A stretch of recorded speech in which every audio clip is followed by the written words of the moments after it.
मन मंदिरा गजर भक्तीचा.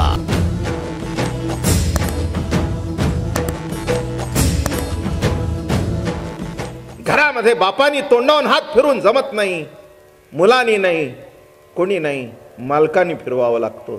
तसं आत्मराजाने आपल्या पाठीवून हात आणि तोंडावून हात फिरवावा लागतो. याच्याकरता ही विरहिणी आहे. काय म्हटलं? ज्याची आवडी संसार त्याजीला, तेने का अबोला धरी लागे माय. एअर कंडिशन खोली आहे.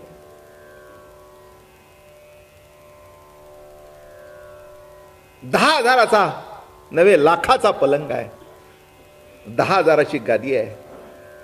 पण काय करता? चंदनाची चोळी माझे सर्वांग पोळी. काय करता? सर्व आहे पण शेजेला तो नाही. सर्व आहे आणि जवळ असून बोलत नाही. कोणी आगुणे का रुस लागू वळू. सख्या काय रे झालं? का रुसलास? असं नाही वाटलं तुझ्या करता ह्या जन्म मरणाच्या फेऱ्यात आम्ही अडकलो. आई गेली, बाप गेले, गावाने वाळीत टाकलं. साधा धर्मामध्ये जे अधिकार असतात तेही मिळाले नाहीत. दोन्ही तिन्ही बाजूनी सांगतो. हे सर्व तुझ्या करता केलं. आणि एवढं करून ज्या जगाकरता एवढं केलं, त्या जगाने सुद्धा शेवटी आम्हाला वाळीत टाकावं. जाऊ दे जगाचं, तू तरी का बोला धरून बसलायस आता.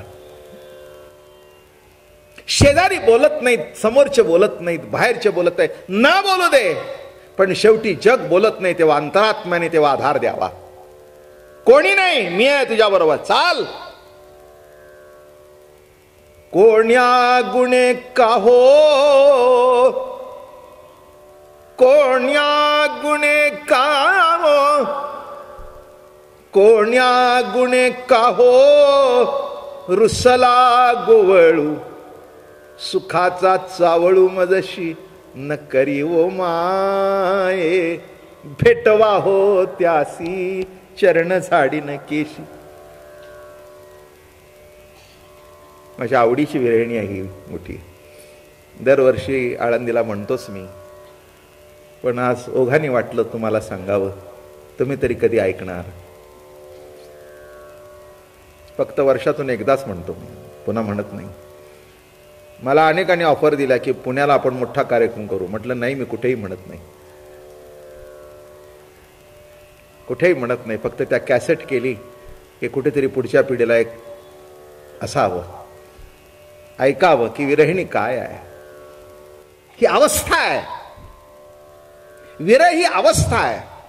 नाम पर, रूप पर, भेटी पर, स्थिती पर. विरहिणी पर नाही. विरहिणी म्हणजे विरहिणीच.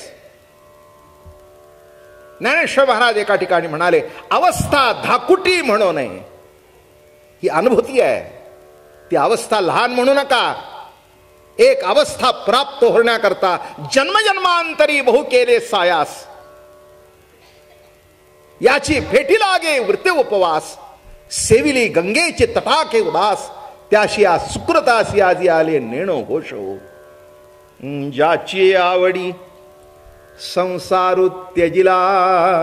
तेणी का बोला धरी लागे माय. का बोलत नाही? का बोलत नाही? का बोलत नाही?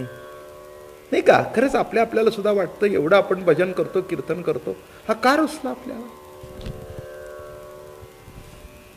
देईन उत्तर त्याच.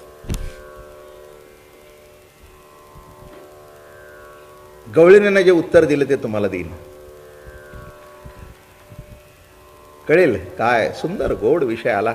मला आज इतका दुपारी आनंद झाला. तुम्ही घरी जाऊन निवांत झोपता, मला झोपच नाही सध्या.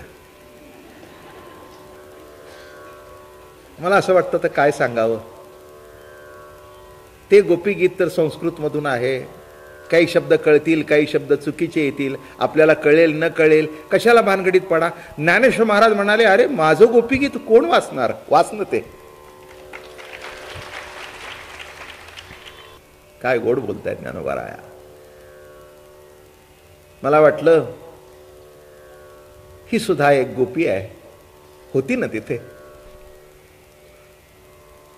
ज्ञानाई नावाची गोपी होती, नामाई नावाची होती, तुकाई नावाची होती, एकाई नावाची होती, चोखाई नावाची होती. या सगळ्या गोपिका तिथे होत्या. आम्ही सुद्धा असू कुठे का नाही म्हणायचं? असू कुठेतरी, त्यावेळेला कुठेतरी असू. म्हणून आत्ता ही रासक्रीडा ऐकण्याचं भाग्य आमच्या नशिबी आलं.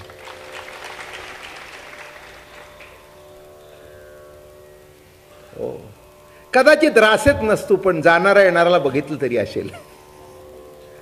पुष्कळ झालं ना, काय आणखीन पाहिजे? भेटवा हो त्यासी चरण साडीन केशी. काय उच्चतम विराची अवस्था आहे. कुणीतरी मला भेटवावं त्याला. माझ्या सख्याला जर तुम्ही मला भेटवलं तर माझ्या केसांनी त्याचे पाय झाडीन. काय कल्पना, काय दिव्यत्व, काय भक्तिभाव. लक्षात ठेवा, ही विरहाची अवस्था परमश्रेष्ठ आहे. पूर्वराग, मिलन आणि विरह.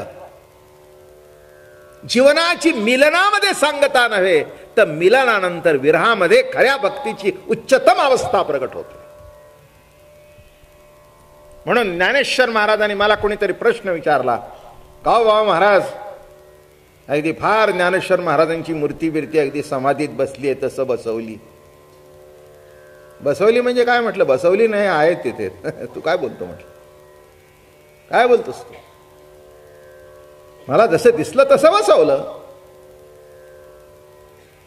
दिसले तसे बसवले. मग काय करत असतील?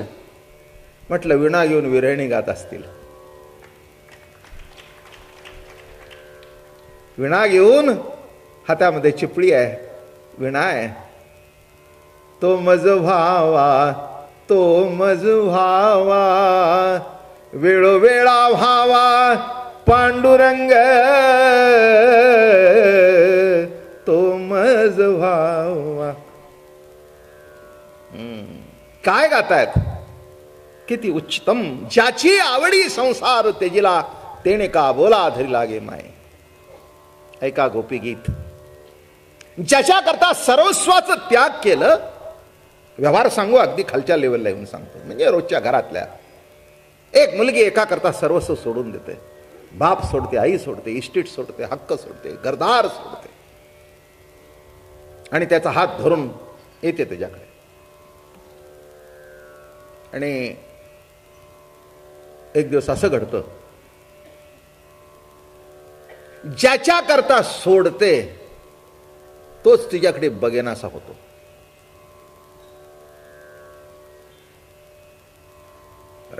चहा द्यायला गेली तर बघत नाही, पाणी द्यायला गेले तर हात झिडकारतोय. काय झालं विचारायला गेली तर वस्कन अंगावर येतोय. तिला कळत नाही काय झालं. ज्याची आवडी संसार तेजिला, तेने का बोला धरी लागे माय. ती त्याला म्हणते, का एवढं काय झालं? काय माझ्या हातून चुकलं? एवढं काय गुन्हा झाला? एवढे का रागवला तुम्ही? निखळ प्रेम करणारी आई टाकली, बाप टाकले. आई वडिलांना आमच्या देहांत प्रायश्चित्त झालं.